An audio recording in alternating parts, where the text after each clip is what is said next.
की जा रही है। अयोग्य अभ्यर्थियों का औपबंधिक नियुक्ति पत्र रद्द किया जा रहा है। रिक्तियों के आधार पर सप्लीमेंट्री रिजल्ट जारी किया जाएगा। तो बड़ी जानकारी वैसे शिक्षकों के लिए जिन्होंने इंतजार किया। 1 to 5 में बीएड के रिजल्ट वालों पर भी विभाग की नजर है।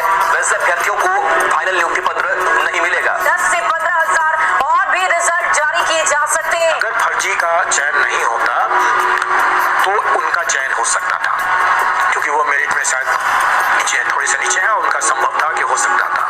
तो वही तो हम कर रहे हैं, उसका मेरिट लिस्ट बनाया और अब हम उसका सप्लीमेंट्री रिजल्ट देंगे। किया है उसके बाद में सप्लीमेंट्री रिजल्ट जारी हो सकता है। यानी राज्य के जो असफल अभ्यर्थी हैं, जो पहले फेज की बहाली में किसी कारणवश असफल हुए हैं, उनका फिर से रिजल्ट आ सकता है। उनका भी उसी प्रक्रिया के तहत डीवी होगा, डॉक्यूमेंट वेरिफिकेशन होगा, और अगर उसमें भी अगर फिर से कोई अगर गलत पाए जाएंगे तो छटेंगे। छटने के बाद जो मान लीजिए 400-500 फिर से वैकेंसी क्रिएट होगा तो हम फिर से सप्लीमेंट्री निकालेंगे। कहने का मतलब ये है कि ये प्रक्रिया सतत चलेगा। सही तरीके से लोग सही लोग जब तक योगदान पूरा नहीं कर लेते हैं तब तक हम लोग सप्लीमेंट्री रिजल्ट निकाल करके उसको भरेंगे। जिस तरह से हम लोग इधर से हटाया जा रहा, उधर से हटाया जा रहा। तेजस्वी यादव कहते हैं युवाओं की सरकार है। क्या लग रहा है, युवा की सरकार है? सुन रही है?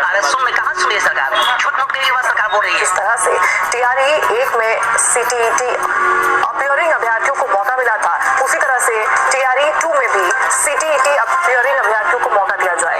हाईकोर्ट का बयान आया था, हाईकोर्ट बोला था कि पहले बीटेक लीजिए तो जाके बीसी लीजिए। हाईकोर्ट ने उल्लंघन कर दिया। हाईकोर्ट का उल्लंघन कर दिया।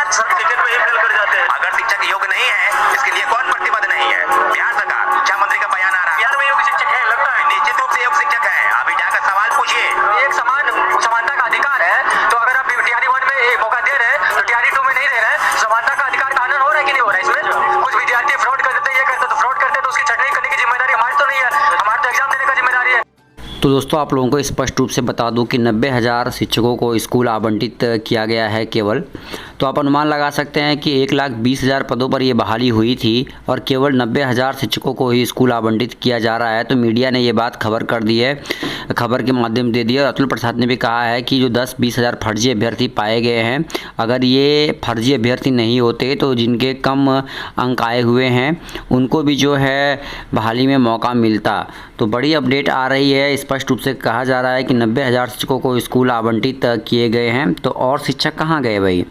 1,20,000 शिक्षक थे, तो कहीं ना कहीं 15 से 20,000 सीटें अभी भी खाली हैं और इस पर जो है सेकंड मेरिट लिस्ट से जो है बहाली संभव है। अतुल सर ने खुद ये बात जो है स्पष्ट रूप से कही है और आप सभी के समक्ष दिखाई भी दे रहा हो। स्कूल के बाद हज़ारों सीटें खाली, विभाग में 38 जिलों की सूची जारी की गई है। आपके समक्ष मैं आपको बता दूं, रिजल्ट के बाद भी हज़ारों सीटें जो है वो खाली रह गई है।